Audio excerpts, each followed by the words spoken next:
ओम शांति। हम सभी आत्माओं को अब अच्छी तपस्या जीवन में करनी है। पूर्व का जीवन हमारा कैसा भी चला, हमने कैसे भी उसे व्यतीत किया, कितनी भी भूलें हुई, अब उन सब को भूलकर, सबको भुलाकर, बाबा को सौंपकर एक नई शुरुआत करनी है। क्योंकि बाबा ने कहा है कि आप ही मेरे महान तपस्वी बच्चे हो। इस तपस्या से ही जो आने वाली परिस्थितियां हैं उनमें आप हर परेशानी से मुक्त रहोगे और सबको भी मुक्त कर सकोगे।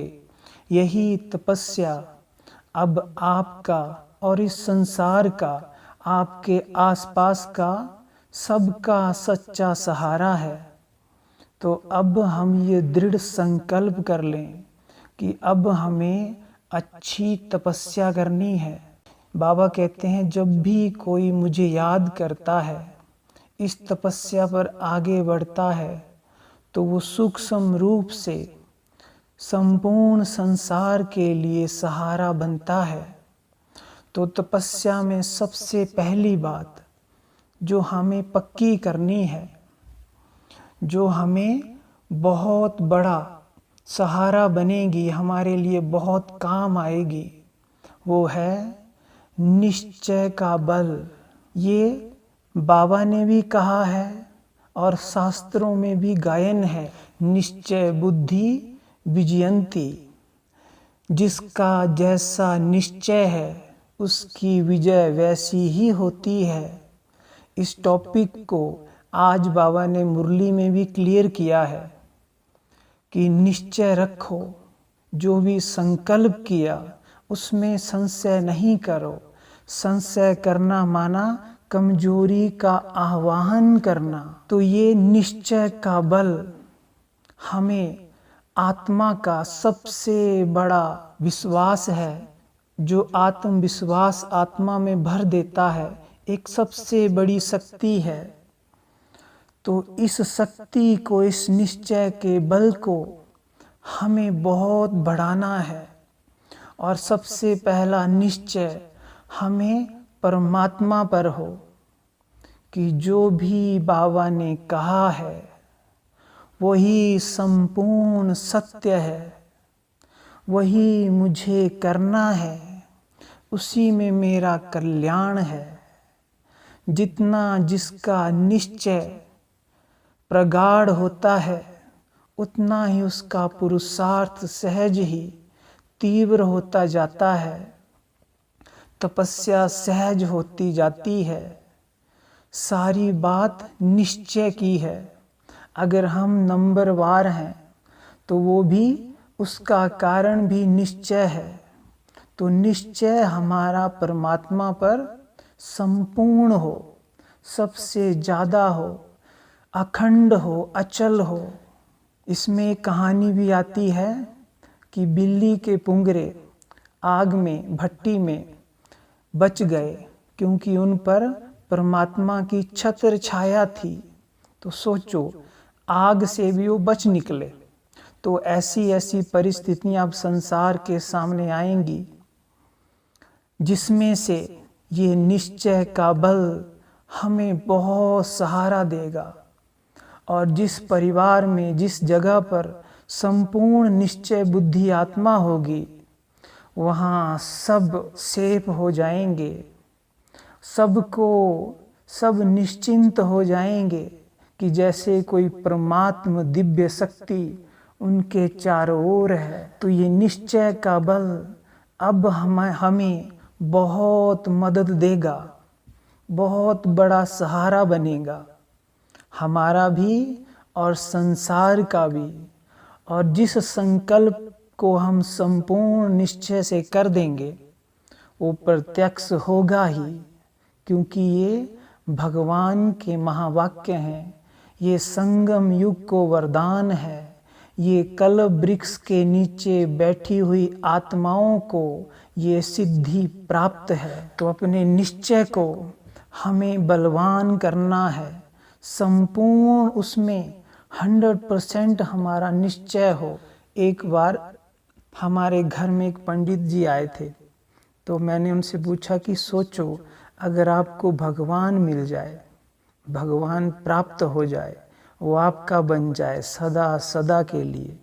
पहले तो ये बात उनको हजम नहीं हुई, लेकिन जब मैंने उनको कहा कि आप सोचो, एक बार सोचो तो सही, क्योंकि वो कोई ज़्यादा उम्र के नहीं थे, हमारी ही उम्र के थे, तो उनकी आंखें चमक गई, मन आनंदित हो गया। तो भगवान की प्राप्ति क्या है, वो पूछना है तो जो बहुत भक्ति करते हैं, भगवान के पीछे जिन्होंने अपनी संपूर्ण दुनिया, संपूर्ण मन बुद्धि सब कुछ लगा रखी है और भटक रहे हैं, उनसे पूछो कि भगवान की प्राप्ति कितनी सर्वोच्च प्राप्ति है।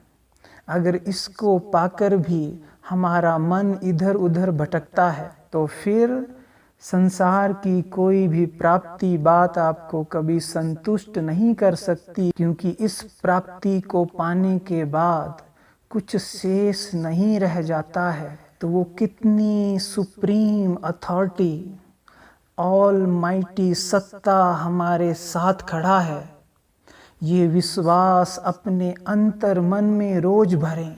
नशा और खुशी, जब नशा और खुशी हमारे अंदर होगा तो वो संकल्प अपने आप ही पक्का होता जाएगा।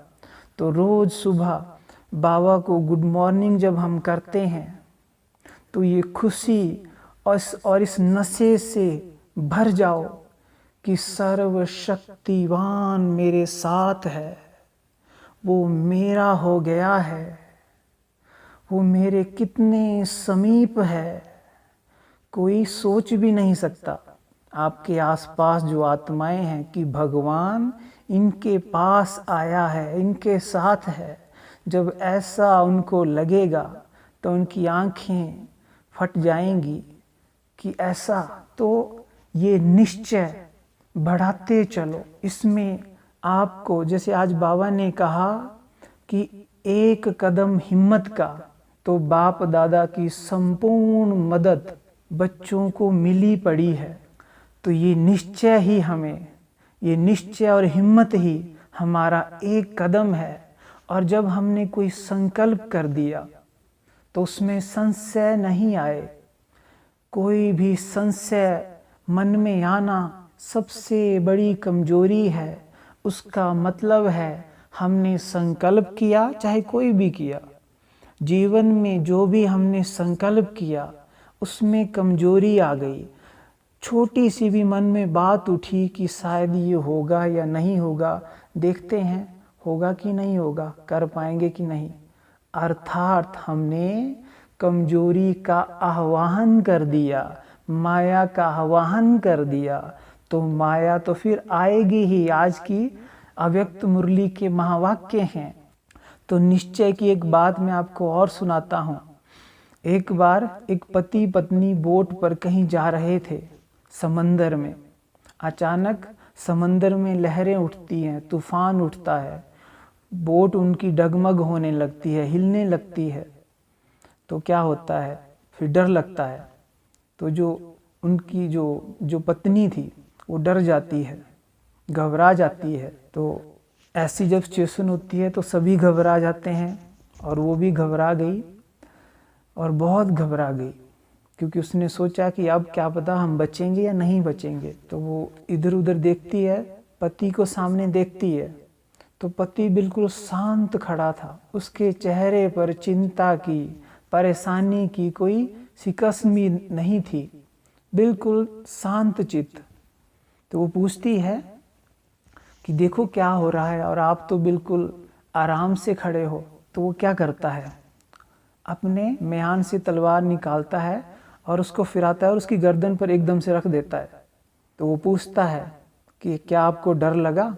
तो वो बोलती है मेरे को डर नहीं लगा, क्योंकि मुझे पता है कि आप मुझसे बहुत प्यार करते हैं, आप मेरा गला नहीं काट सकते। तो उसने बड़े सुंदर जवाब दिया कि मेरा भी परम पिता परमात्मा पर ऐसा ही विश्वास है, वो मेरा अकल्याण कभी कर नहीं सकता। ये निश्चय, ये विश्वास मेरा उस परमात्मा पर संपूर्ण है, इसलिए कुछ भी हो जाए मैं निश्चिंत हूँ, क्योंकि वो खड़ा है। जो भी वो करेगा, जो भी परिस्थिति आएगी उसमें वो बचा लेगा, कल्याण कर देगा। तो मेरा अकल्याण हो ही नहीं सकता है। तो भक्ति मार्ग में भी बहुत सारी अनुभूतियाँ, बहुत सारी ऐसी किस्से हैं, लेकिन वो कब भगवान की उनको मदद मिली, जब उनका निश्चय संपूर्ण था, उसमें कोई दाग नहीं था। तो इतना प्रगाढ़ जब निश्चय होगा, गहरा होगा, तो भगवान भी मजबूर हो जाता है मदद करने के लिए, संकटों से रक्षा करने के लिए। तो जब भक्तों की ऐसी रक्षा भगवान ने की, तो हमें तो उसने डायरेक्ट अपना बच्चा बनाया है, हमें अपनी गोद दी है। तो हमारे लिए वो क्या कुछ नहीं कर सकता है, जरा सोचो। तो ये बहुत बड़ी बात है, भगवान पर हमारा निश्चय बिल्कुल पक्का हो। और दूसरा निश्चय स्वयं पर।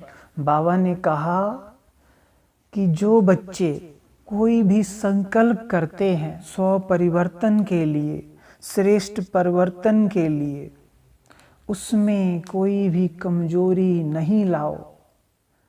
आज बड़ा सुंदर कहा कि जैसे खुश हो जाते हैं तो गुब्बारे की तरह फूल जाते हैं। जैसी कोई अनुभूति होती है, कोई नया नया मधुबन जाता है या कुछ भी है, तो क्या करते हैं, हम फूल जाते हैं, गुब्बारे की तरह उड़ने लगते हैं। लेकिन गुब्बारा कैसा होता है, फिर थोड़ी देर के बाद नीचे आ जाता है और जो उसमें भरा होता है सब एक सेकंड में निकल जाता है। तो बाबा कहते हैं कि गुब्बारे की तरह नहीं बनो। जो स्मृति, जो नशा, जो खुशी फर्स्ट टाइम रही, उसको कायम रखो। और ये कायम तभी रहेगा जब परिस्थितियों के प्रभाव से हम मुक्त रहेंगे। और परिस्थितियों के प्रभाव से वही आत्मा मुक्त रह सकती है जिसमें धैर्यता है, जिसमें शांति है, जिसमें सद्ज्ञान भरा है। तो ये बहुत बड़े गुण हैं। बाबा कहते हैं धीरज और शांति, ये बहुत बड़े गुण हैं। शांति एक ऐसा गुण है जिसमें सारी शक्तियाँ और सारे गुण समाये हैं। शांति बीज है। और दूसरा धैर्यता। धैर्यता किसी भी परिस्थिति में, किसी भी बड़ी से बड़ी परिस्थिति से हमें पार कर देती है।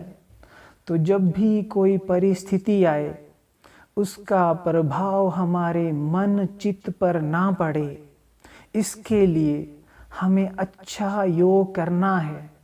और पूरा दिन भी जब भी समय लगे, कुछ सेकंड निकाल कर अच्छे अच्छे अभ्यास करो, मन को शक्तिशाली बनाओ कि किसी भी परिस्थिति का प्रभाव हमारे ऊपर ना पड़े, हमारे अंदर वो शक्ति रहे कि हर परिस्थिति में हम मन को शांत रख सकें।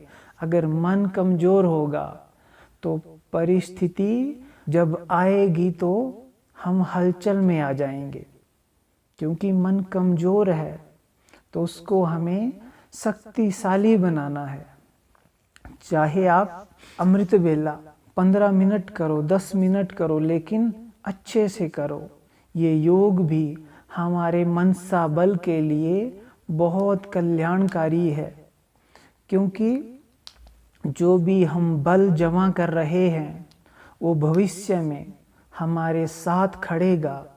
तो इसलिए तपस्या करते चलो, इसे बढ़ाते चलो, अपना स्व परिवर्तन करते चलो। बाबा के बड़े सुंदर महावाक्य हैं कि बच्चे, सेवा का 1 नंबर है तो स्व परिवर्तन के 10 नंबर हैं, मतलब 10 गुना ज़्यादा।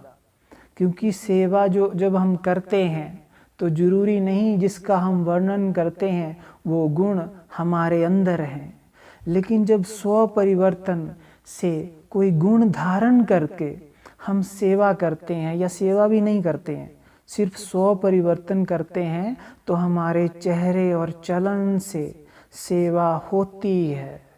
तो आपके आसपास के भी देखेंगे कि देखो ये कितने खुश रहते हैं, ये कभी गुस्सा नहीं करते हैं, ये कितने शांत रहते हैं।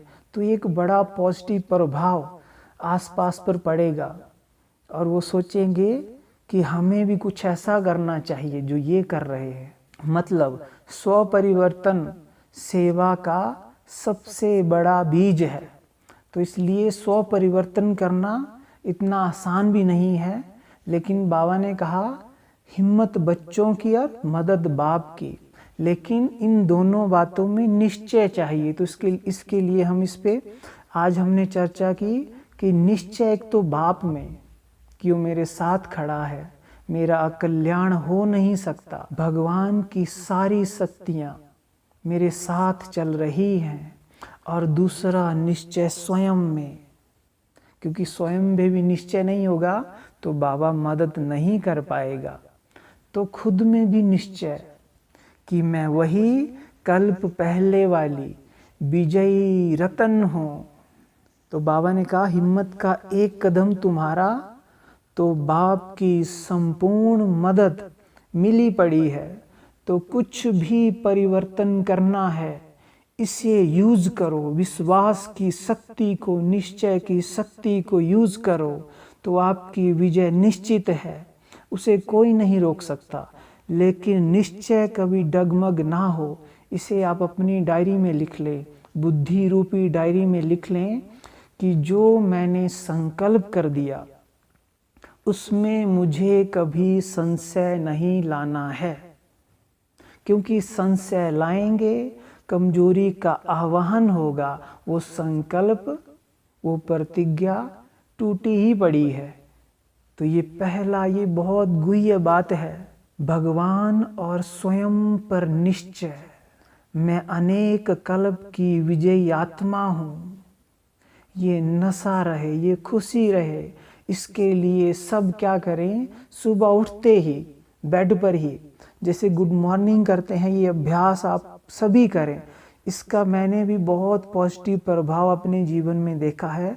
सुबह उठते ही गुड मॉर्निंग करें और देखें बाप दादा संपूर्ण फरिश्ता स्वरूप में सर्वशक्तिमान संसार की सबसे बड़ी असामी मेरे सामने खड़ी है और उन्होंने मेरे मस्तक पर तिलक दे दिया, बच्चे विजयी भव।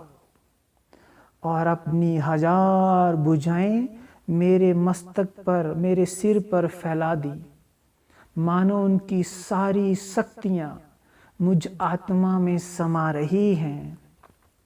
और पूरे दिन में भी जब भी फ्री हों तो देखें मेरे मस्तक पर भगवान ने स्वयं तिलक लगाया है विजय का।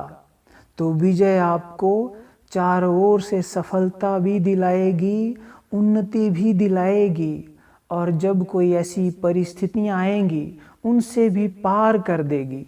तो ये हमें अभ्यास सभी को करना है। जो प्रभु के गले के हार बन गए हैं उनकी हार कभी हो नहीं सकती। अंतर मन में बैठा लो कि मेरे साथ बाप खड़ा है। और बाबा ने आज क्या कहा, बड़ा सुंदर कहा कि अपनी देह अभिमान को खत्म करो, क्योंकि ये देह अभिमान आपको बाबा से दूर कर देता है, कमजोर कर देता है। तो इसलिए जब बच्चे मन बुद्धि से, तन मन से, सर्व संबंधों से एक बाप के प्रति समर्पण हो जाते हैं, बलि चढ़ जाते हैं, तो बलि चढ़ना माना महाबलवान बनना। इसको अनुभव करें, देखें इसको एक दिन अनुभव करके कि जैसे मेरा सर्वस्व बाबा का हुआ, ये मन भी, ये बुद्धि भी, ये तन भी, सब कुछ देखें जरा आत्मा कितना बलवान अनुभव करेगी। और एक सुंदर बात बाबा ने बताई कि जब भी हम बाबा के बनते हैं, बाबा कौन है, बीज है, सृष्टि का बीज। तो जब भी हम बीज से जुड़ जाते हैं तो हमें सिद्धि प्राप्त हो जाती है। और सबसे बड़ी सिद्धि कौन सी है संसार में? संकल्पों की सिद्धि। तो वो सिद्धि हम सब आत्माओं के पास है, क्योंकि हम बीज से जुड़े हैं, कल्प वृक्ष के नीचे हैं। आप जो भी संकल्प करोगे वो पूर्ण होगा ही, चाहे अच्छा करो चाहे बुरा करो। कोई विकारी संकल्प करोगे तो कल को विकार में गिरोगे। अगर अच्छे संकल्प करोगे तो आने वाला जीवन अच्छे से अच्छा बनता जाएगा। ये बहुत सूक्ष्म गति है संगम युग पर ब्राह्मणों के संकल्पों की। हमारा कोई भी संकल्प व्यर्थ नहीं जाएगा, ये सदा ध्यान रखें। इसलिए हमारे कर्म बंधनों के हिसाब किताब जब चुकतू होते हैं तो बाबा कहते हैं कि बच्चे बहुत चिल्लाते हैं। जब कोई बड़ी परिस्थिति आ जाती है तो बाबा को याद करने की बजाय चिल्लाते हैं, और ये आवाज़ सूक्ष्म वतन में भी गूंजती है। तो जब जो भी संकल्प आप करोगे, जो भी आप सोचोगे, दुख के बारे में सोचोगे, तो वो और ही बढ़ता जाएगा। तो जैसे मेरे मन में भी एक दिन बड़ा सुंदर संकल्प आ रहा था, जैसे सिर दर्द हो रहा था तो पहले अजीब सा लग रहा था, फिर मैंने सोचा बड़ी अच्छी बात है, हिसाब चुकतू हो रहे हैं, तो मन खुश हो गया जब मैंने ये संकल्प किया। तो हर परिस्थिति में अपने मन को अच्छा रखना, उसको डिस्टर्ब करना अपने हाथ में है। तो इसलिए हमें क्या करना है? अपने मन को अच्छा रखना है, क्योंकि ये मन ही साधन है परमात्मा से जुड़ने का, आत्मा के उन्नति का। तो इसलिए इसकी बहुत ख्याल रखनी है। और संकल्पों की हमने बात की, इस बात को भी सभी नोट कर लें। सिद्धि स्वरूप आत्मा का कोई भी संकल्प व्यर्थ नहीं जा सकता। और सबसे बड़े से बड़े सिद्धि स्वरूप आत्माएं हैं, जिन्होंने बीज रूप परमात्मा को पहचान लिया, जो उनसे जुड़ गए, जो उनका बन गए। इसलिए कोई भी अकल्याण का संकल्प ना अपने प्रति करो, ना किसी और के प्रति करो। स्वयं के प्रति भी सदा शुभ रहो, शुभ सोचो, शुभ भावना, शुभ चीज़ों का आवाहन करो। और दूसरों के प्रति भी, चाहे कोई आपके मार्ग में कितना भी विघ्न पैदा कर रहा है, किसी भी कार्मिक अकाउंट के, जो भी हमारा कार्मिक अकाउंट है, उसके अनुसार हमें वो चुकतू करना ही है। लेकिन हमें किसी के अकल्याण के बारे में, किसी के प्रति बुरी भावना नहीं रखनी है, क्योंकि वो बुरी भावना उस आत्मा को पीड़ा देगी और हमें सूक्ष्म पाप कर्म के बंधन में बांध देगी। और इस पाप कर्म की सज़ा हमें अंत में मिलेगी, किसी बीमारी के रूप में या किसी मानसिक कष्ट के रूप में। तो ये सभी याद कर लें कि हमें अपने संकल्पों को सदा शुद्ध, श्रेष्ठ और अच्छे से अच्छा रखना है।